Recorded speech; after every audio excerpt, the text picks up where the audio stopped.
Hola, muy buenas tardes a todos y bienvenidos a un nuevo programa del canal de Vicente Fuentes y de la web ufopolis.com.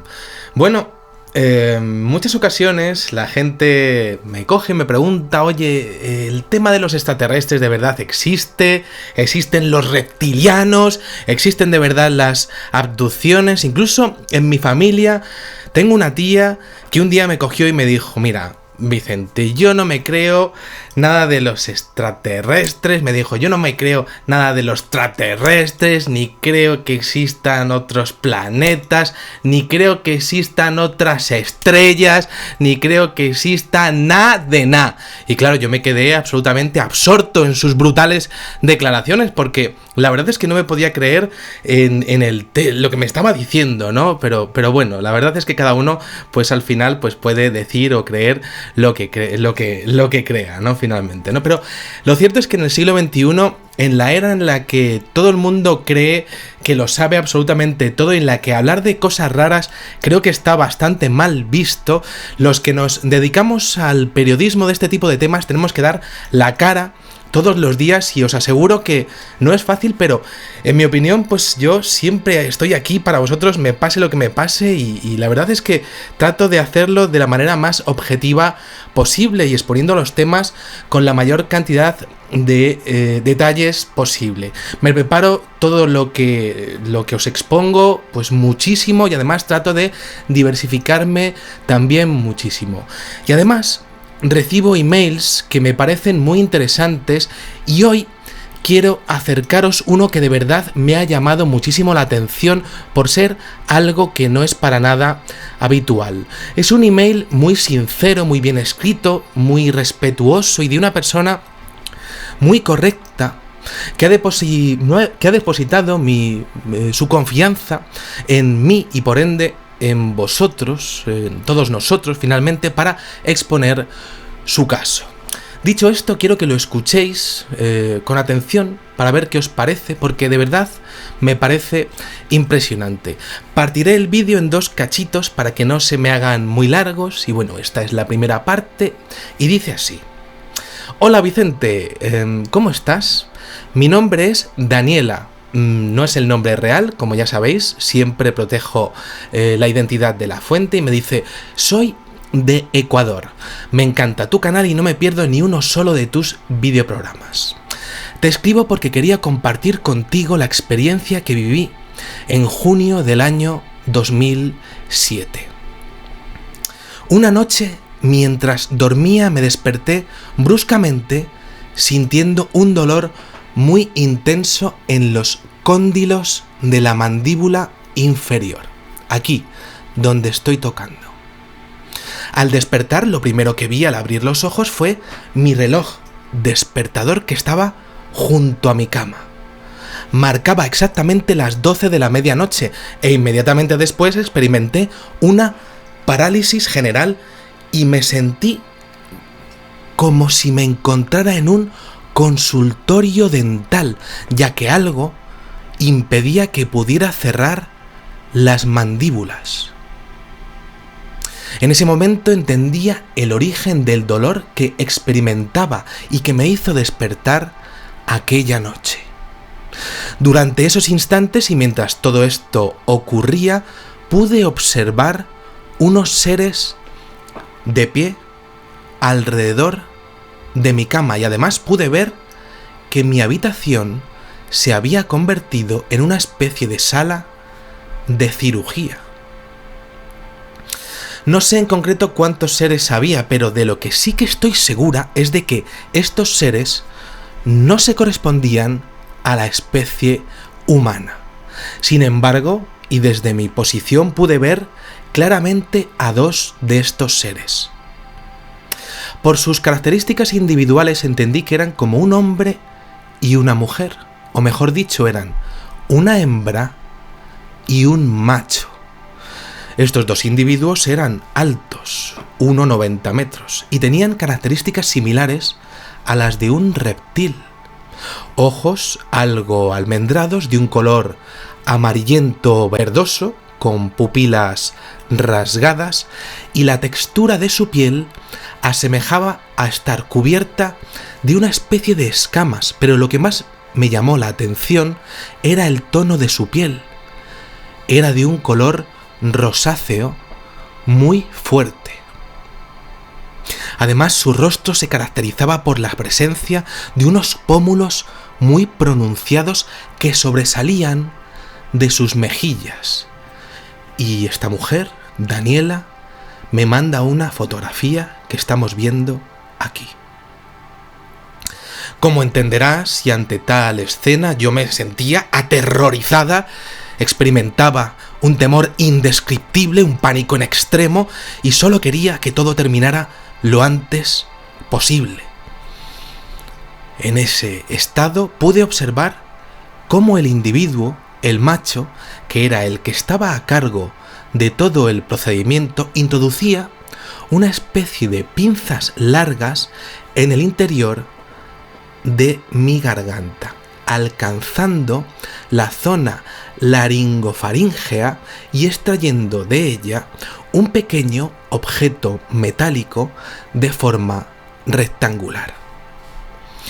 En esos instantes entendí que no era la primera vez que experimentaba esta clase de situación y que por el contrario había tenido ya una experiencia anterior donde se me había introducido dicho objeto, pero que hasta ese momento no había podido recordar.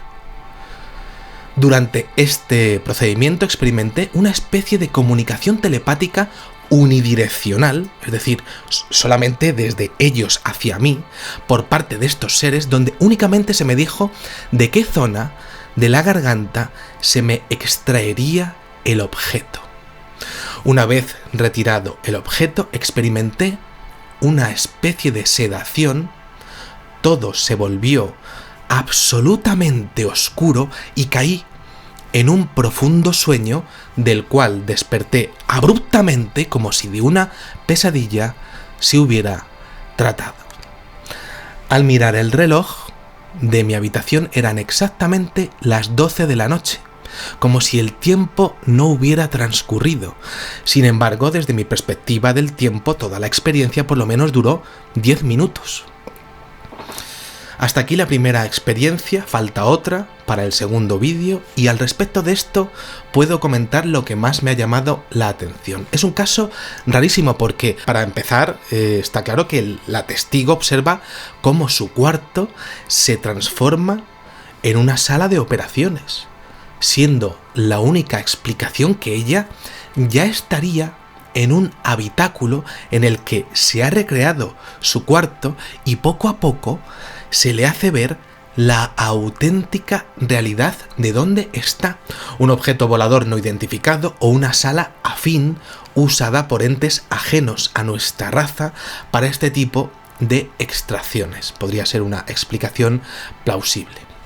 Es un punto de una dificultad, en mi opinión, máxima a la hora de evaluarlo, porque la testigo observa cómo, a nivel visual, sea o no sea un objeto volador en donde esté, sus ojos observan cómo la realidad se transforma en otra realidad, quizá en la verdadera realidad que nosotros no vemos, pero que está ahí, y en donde ellos siempre están y en donde ellos siempre nos miran. Ella está en su cuarto, o al menos lo cree al ver el reloj, que podría ser un reloj simulado. Ella está paralizada y sin duda es tratada como un elemento, pues prácticamente como si fuese un conejo, pues un conejillo de Indias, ¿no? Y también como un elemento de la sociedad no dócil, al contrario que ocurrió con el caso de abducción de Próspera Muñoz, que cuando era niña, un caso de abducción en España, que cuando era niña vivió un caso similar, pero pudo escuchar también en una comunicación unidireccional que no había que temer nada con respecto a ella, que ella pues se iba a dejar hacer todo lo que ellos quisieran. No, pues con Daniela sí que había que tener algún tipo de cuidado y desde luego iba a oponer resistencia, y de ahí su parálisis inducida. Ella observa una pérdida de tiempo de forma similar a como ha ocurrido en cientos de casos de abducidos a lo largo de la historia, y lo hace comparando el reloj, y además observa a otros seres observadores de la operación de extracción, algo que desde luego también me parece que no es muy habitual. Observadores en un proceso de extracción de un implante. Me parece también asombrosa la descripción de los seres, tonos rosáceos, facciones reptilianas, marcados pómulos y características de macho y hembra. También hemos visto lo que serían, pues, escamas. Ella está a merced y ellos comunican la zona en la que van a intervenir. ¿Por qué? ¿Y para qué? Información, pero a la vez indiferencia, una dualidad sin sentido. Como si fuese una experimentación, un experimento múltiple para saber muchas cosas sobre ella en ese mismo momento, en ese proceso.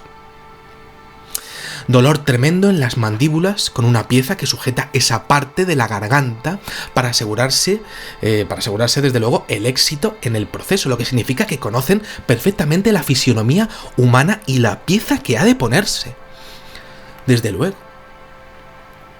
Una luz blanca en la habitación, una sala de operaciones y luego pues un desmayo inducido tras la introducción de esas pinzas largas de forma indolora, eso sí.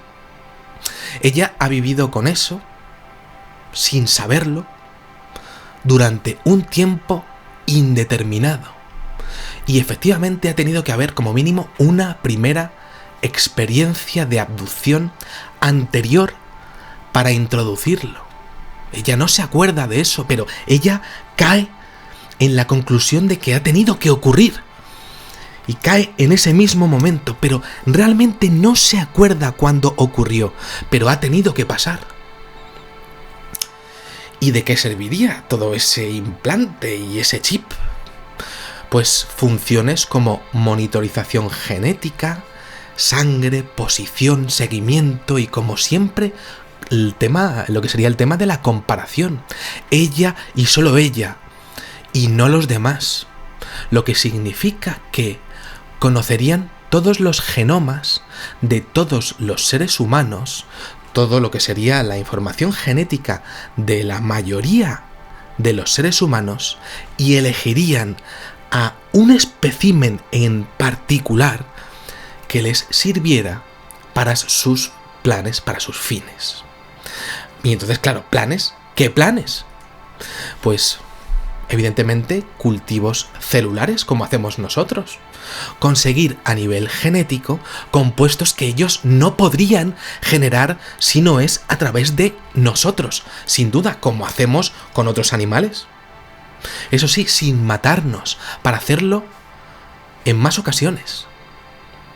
Pero también, eso sí, sin permiso. Eso es un punto interesantísimo. Todo encaja excepto la conversión de la habitación a la sala y viceversa. ¿Podría ser posible que estos seres ya la hubieran abducido y ella realmente se pensara que estuviera en su casita, pero despertara de pronto y fuera viendo poco a poco la realidad de que estuviera en la sala de un objeto volador no identificado, como decíamos, o un habitáculo que se usara para este tipo de actividades, como se ha visto en el fenómeno OVNI tantas y tantas veces? ¿Simularon su cuarto? Esto que acabo de decir me parece fascinante. Y el sonido, no se menciona nada del sonido. Y en el intercambio de emails además se lo pregunté. Le dije, cuando estuviste en la primera experiencia, porque, como os digo, hay un segundo vídeo, porque hay otra, y es impresionante la segunda experiencia, le dije, cuando estuviste en la primera experiencia en tu cuarto y de alguna manera tu habitación se había convertido en una sala de cirugía, ¿notaste algún sonido?